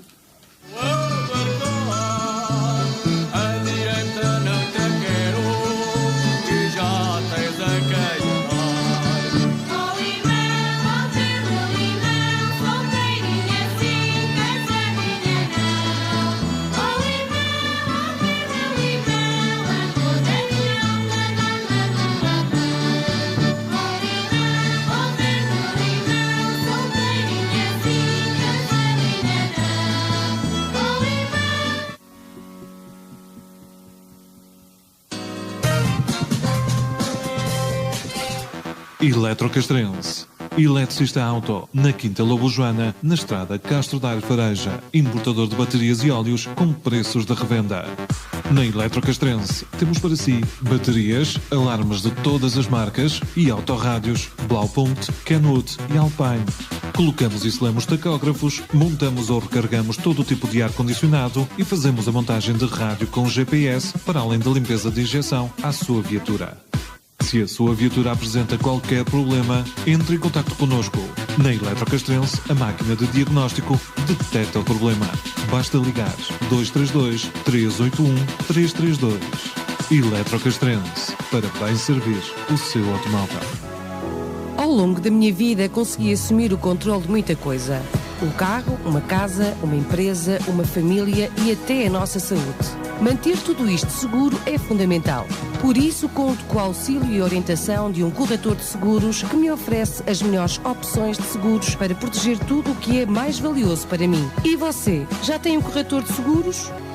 A Souzel Corretores de Seguros tem mais de 25 anos de experiência no apoio aos mais de 16 mil clientes, fazendo dela a maior corretora de seguros da Zona Centro. Mais do que um simples seguro, criamos soluções de futuro. Visite-nos nos nossos escritórios ou no site www.souzel.pt. Quer saber qual o melhor pacote de televisão entre os 3 operadores? Sabe onde carregar o seu telemóvel ou pagar faturas sem qualquer custo? Onde ter as melhores marcas de smartphones aos melhores preços para toda a família com possibilidade de crédito sem juros? Na Fonaus encontra todas estas ofertas e muito mais. Adira já ao novo pacote para começar a poupar e receba a melhor oferta do mercado. Fonaus em Castro Daire, junto ao Pantera. Poupar é sinónimo de Intermarché. Baixamos o preço a milhares de produtos. Aproveite para poupar. Intermarché. Juntos pelo melhor e mais barato. Farmácia Gastão Fonseca está agora em frente à Santa Casa da Misericórdia de Castro Daire, nas suas novas e amplas instalações para melhor a servir. Ligue 232 382 222 ou visite-nos na Avenida da Misericórdia, em Castro Daire. Farmácia Gastão Fonseca. Cuidamos bem.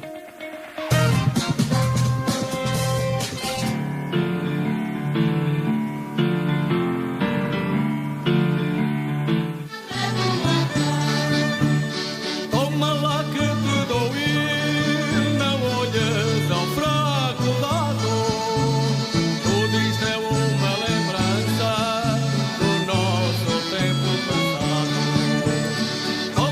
que te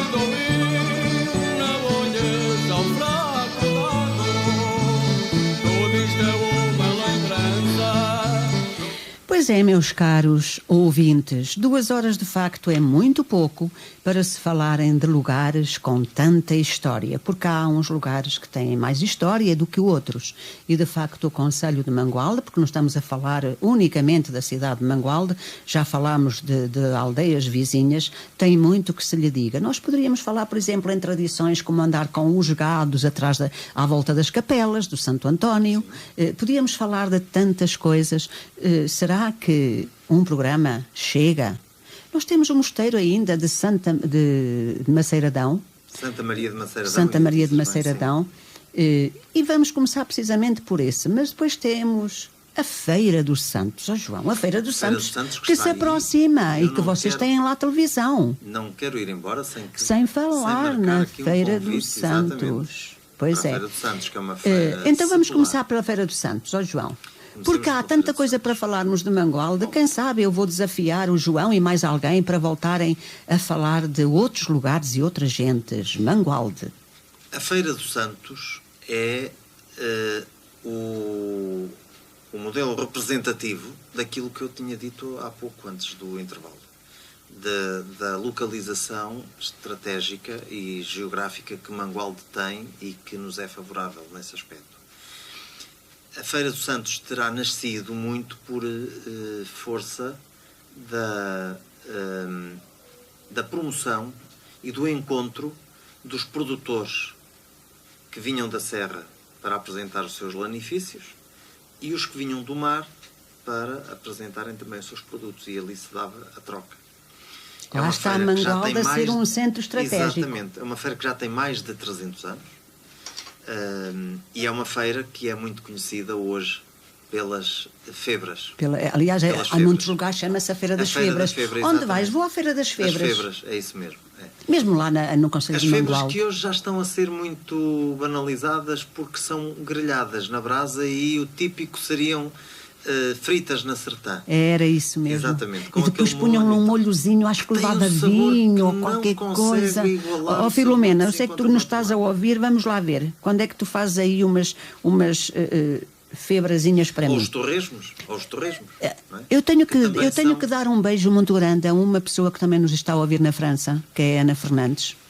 Muito bem, Ana. Ana Fernandes está-nos a ouvir, ela já fez ali comentários, já partilhou alguns vídeos. E vem à feira este ano. E que este ano vem à Feira dos Santos, vem. Eu não queria estar a cometer aqui nenhuma inconfidencialidade. Vem, que ela já me disse que vem à Feira dos Santos, que fez há pouco tempo um lançamento do seu livro, um livro muito, muito interessante, e que vai lançá-lo também em novembro, dia 22 de novembro, no Consulado-Geral de Paris.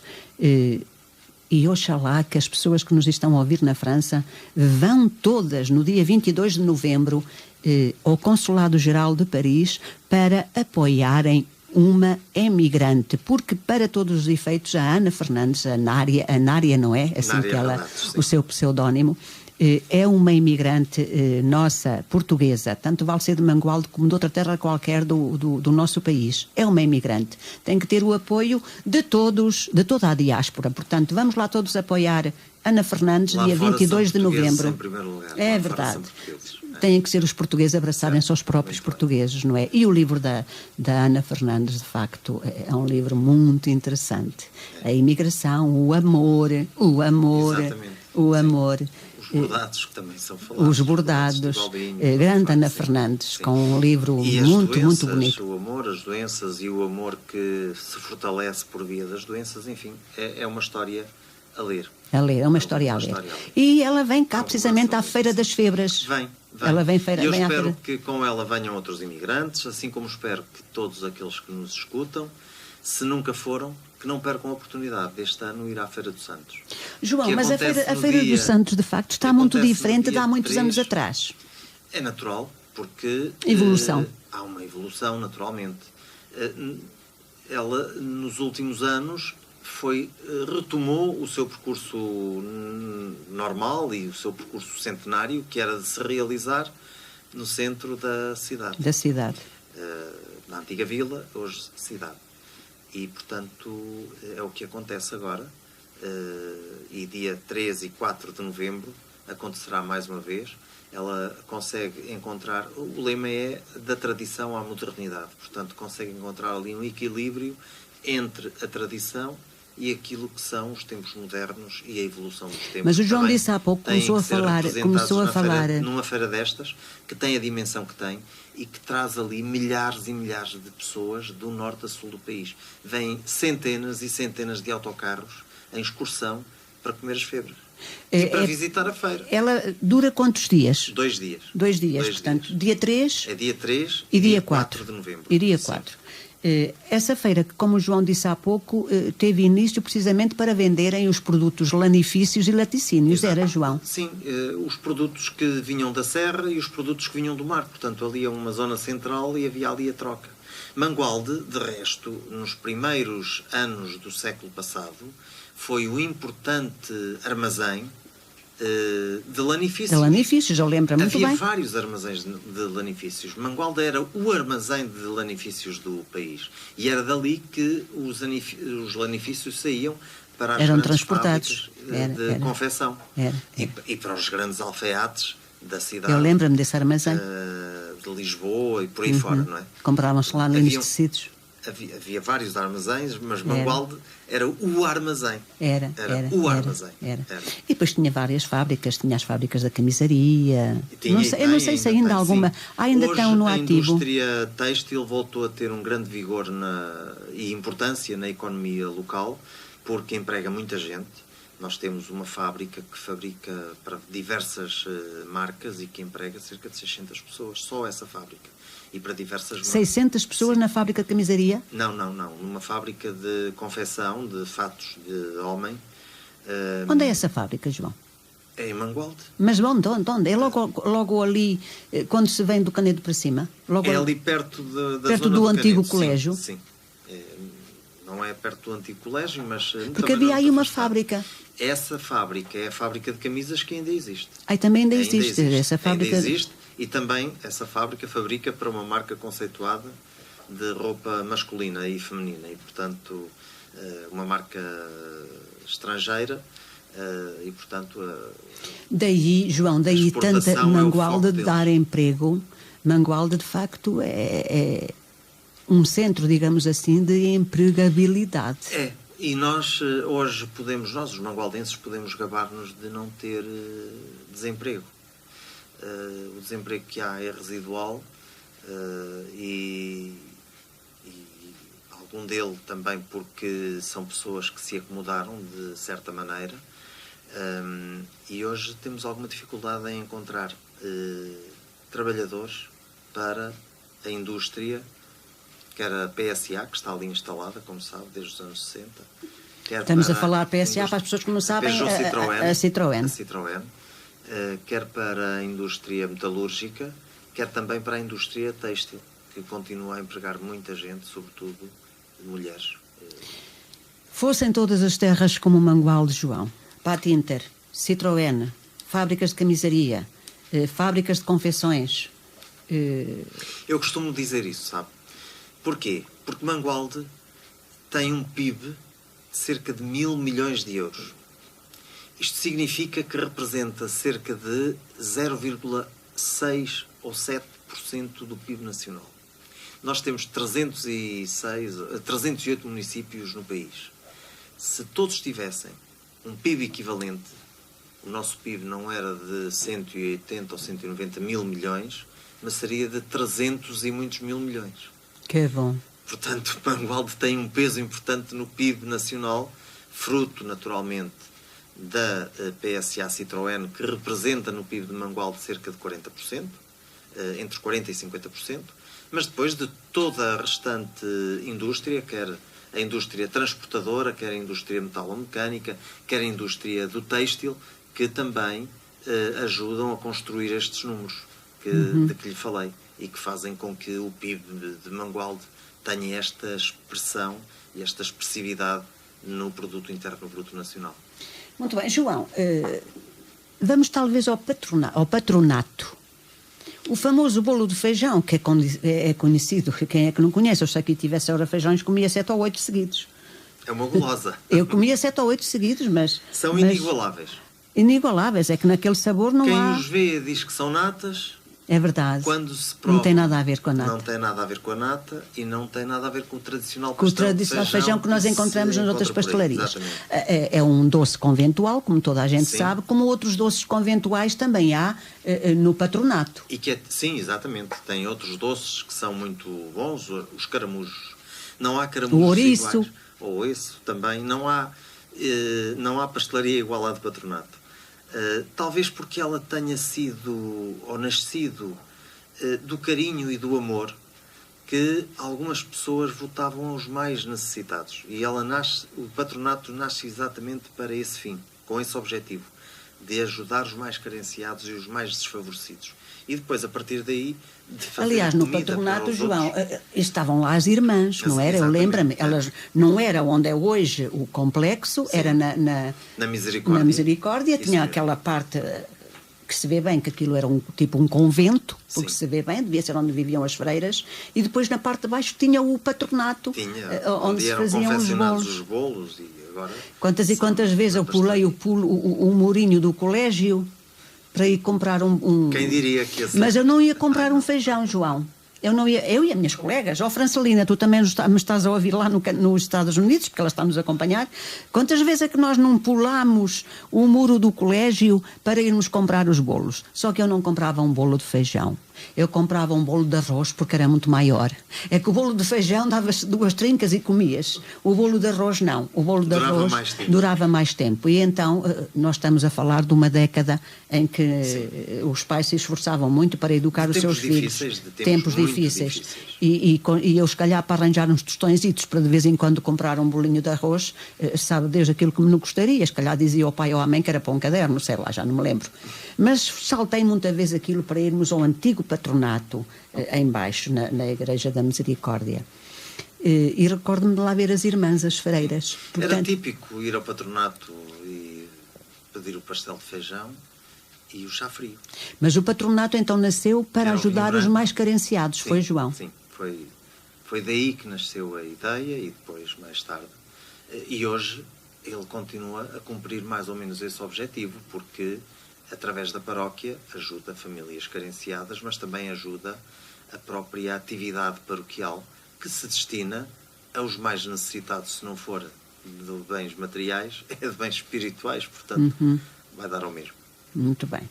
E essa parte aí, essa igreja é lindíssima. Sim, também. É muito bonita.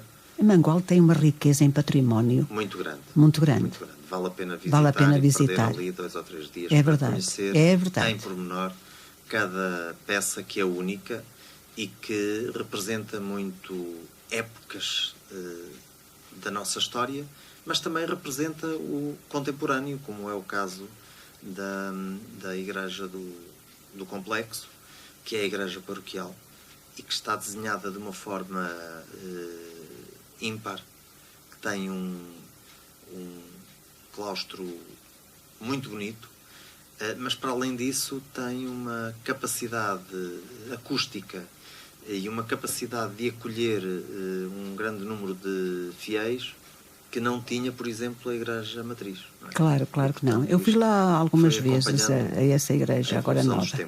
Fui lá algumas vezes. Mas nós tínhamos tanto que falar. Se fôssemos dar agora uma sugestão, há bocadinho pediu-me uma sugestão e eu deixei que o programa fluísse ao sabor das suas vontades. Se me permite agora, eu dava a sugestão de finalizarmos com o Convento de Maceiradão, sim, porque é, efetivamente, um dos 3 monumentos nacionais e ainda não falámos dele. Mas eu também já disse há pouco que eu não sei se o programa vai ter corda para esticar em próximos programas. Falar, se porque se andamos a descobrir outros lugares e outras gentes, acho que quando se descobrem, que se devem descobrir bem descobertos, digamos assim, não é só levantar uma pontinha do lençol e já está. Mas vamos ao convento de Fornos de Maceiradão, porque de facto aquilo agora, João, digo-lhe com franqueza, mete pena o estado daquele convento. Sim.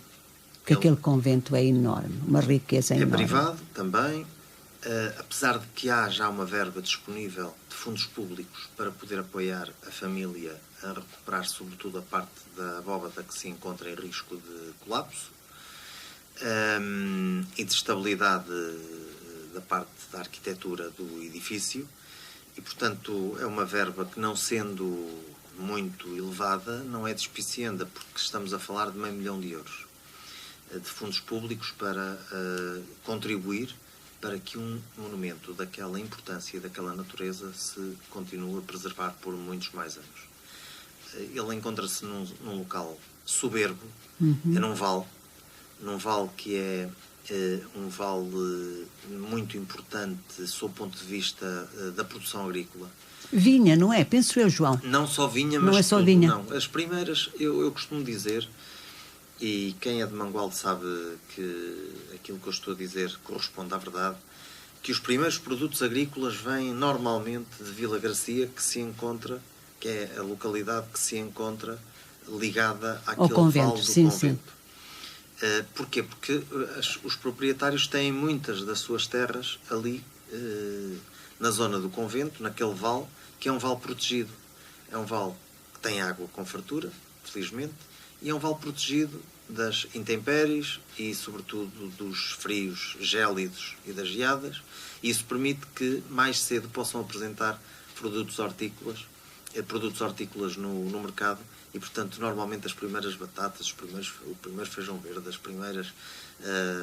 primeiros mimos, digamos assim, são dali que vêm para o mercado municipal. As ordens religiosas daquele convento, João? Ora bem, o convento... Nós estamos a falar de um convento dos finais do século XVI. Isso é a parte final do convento. É a parte final. A parte final. O convento começa a ser construído ainda antes não, já depois da nacionalidade. Portanto, ainda antes da nacionalidade é o nosso foral, que é de 1103, por ali assim, e daí, já agora, a talho de foice, é um dos forais mais antigos do país, e daí também a razão que os historiadores encontram para justificar que o nosso primeiro rei português terá nascido em Viseu e não em Guimarães. Porquê? Porque os pais estariam por ali a dar as cartas de foral a Mangualde e a outras localidades, como o Sátão, que penso também é um dos locais que tem das cartas mais antigas, das cartas de foral mais antigas do país, anteriores à nacionalidade, portanto, por ali assim, 1102, 1103, por aí assim. Talvez até um pouco mais, porque a nossa nacionalidade é de 1143, já com o nosso rei mais ou menos adulto, teria para aí 20 anos, nessa época era um homem feito, não é? Era um adulto quase a envelhecer, porque precisamente envelhecia-se muito, muito cedo. Mas para dizer que Dom Afonso Henriques, talvez pelo facto de ter sofrido uma lesão na Batalha de São Mamede, atribui aquela zona ao médico que o curou, que era monge. E portanto, atribui aquele vale a esse médico monge, e ele ali funda a ordem que depois é de algum modo relacionada com o mosteiro de Alcobaça, portanto, porque era a ordem de Cister, não é? E que depois vem a terminar, como todas as ordens religiosas, fruto da expulsão de todas as ordens. Mas é aí que nasce verdadeiramente o mosteiro, numa pequena capela inicialmente, e depois vai sofrendo obras com o passar dos tempos, e a última intervenção em termos de construção importante tem a ver exatamente com a data do século XVI, como estava a referir há pouco. Mas ele tem as suas fundações em 1162 ou 63, por aí assim, quando aqueles terrenos são doados exatamente ao monge que era médico de Dom Afonso Henriques. Depois parece que foi comprado por uma família que nem sequer era de Mangualde, era de Pombal, salvo erro, estava a ver se encontrava, exatamente, mas não encontra. ele foi adquirido, isto já muito mais tarde, já estamos a falar em 1840, por aí assim, em meados do século XIX, portanto, é colocado em asta pública pelo município e é adquirido por uma família com posses. Uma família que depois o vem a perder no jogo. E depois veio perder aquela propriedade no jogo. Portanto, meu Deus. O proprietário perde a fortuna que tinha no jogo e, para pagar algumas dívidas, tem que entregar alguns bens, e os bens que tinha de valor eram aquele mosteiro e aquela quinta que tem mais de 200 hectares. Portanto, estamos a falar de uma grande quantidade de terreno e na altura estamos a falar de uma época em que terra era sinónimo de dinheiro e de... João, eu estou para aqui a pensar sozinha como os botões. As ordens religiosas foram extintas em 1834. Sim. O convento de Fornos de Maceiradão, e estou a fazer uma ligação com os doces conventuais do patronato. Não será lhe que sei não, fazer, será não que não lhe há? sei estabelecer ligação nenhuma. Não. Eu não consigo, não sei se os historiadores conseguirão, mas penso que não há aí qualquer relação. Portanto, os doces do patronato não têm nada a ver com o do convento de Fornos. Eu estou aqui sozinha a pensar como são doces conventuais. Temos que pensar que o convento era um convento de ordem de cister masculino. E, portanto, nada tem a ver com as pois não, porque eram freiras que faziam, dir-se-á que seriam freiras e que faziam esses doces. Portanto, estamos a falar de duas coisas distintas. E que se passam a alguns quilómetros de distância. Portanto, apesar de que isso tudo é relativo, como é óbvio. Mas nós estamos a terminar e não podemos continuar. E como não podemos continuar, vamos só... Um minuto, João. Diga, o mosteiro de Forno de Maceiradão... vai-se fazer tudo para que aquele mosteiro também seja um mosteiro digno de ser visitado.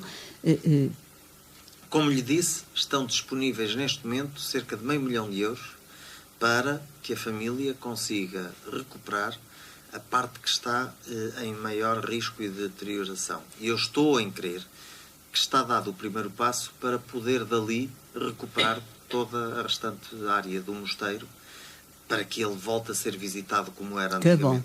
Que bom. Tá, não deixar morrer as coisas valiosas que temos lá. Que bom. E, aliás, Mangualde não pode deixar morrer. Eu vou terminar o programa, mas antes de terminar, quero também dizer a todos os ouvintes que nos estão a sintonizar que domingo haverá o encontro de autores castrenses em Marvila. Em Marvila, na sede da Casa do Conselho de Castro Daire, em Marvila. Portanto, todos aqueles que gostarem de literatura e gostarem de encontrar os seus, e não só, gostarem de passar uma tarde bem divertida, é irem domingo até a Casa do Conselho de Castro Daire, em Marvila. Haverá lá o evento, o encontro de autores castrenses. Se me deixar, eu usava aqui 30 segundos para me poder despedir de si e do público que amavelmente nos ouviu durante 2 horas e que teve a paciência de nos ouvir falar sobre a nossa terra, que bom que foi. Terra, sobre Mangualde. E bem, quero dizer-lhe que aceito o seu desafio de poder voltar numa oportunidade. Vamos falar. Para falar sobretudo do património industrial, que é muito importante e que marca uma época também. E de outras tradições que ficaram por falar. Esse desafio para muito bem. Para uma próxima oportunidade. Muito obrigado pelo convite. Muito obrigada, João. Eu que agradeço por ter vindo de Mangualde até aqui para falar do Conselho de Mangualde, de toda a sua potencialidade, da sua história, das suas gentes, dos seus saberes, de tudo. E assim que nos esteve a acompanhar desse lado, eu deixo o meu grande abraço, o meu muito obrigada. Quarta-feira não prometo se estarei aqui, porque tudo depende da minha estadia em Lisboa, que vai começar já na sexta-feira. Não sei quando regresso, mas talvez consiga vir para o programa 2 a 8 dias. Deixo-vos um abraço muito grande, do tamanho do mundo, fiquem bem, sejam felizes.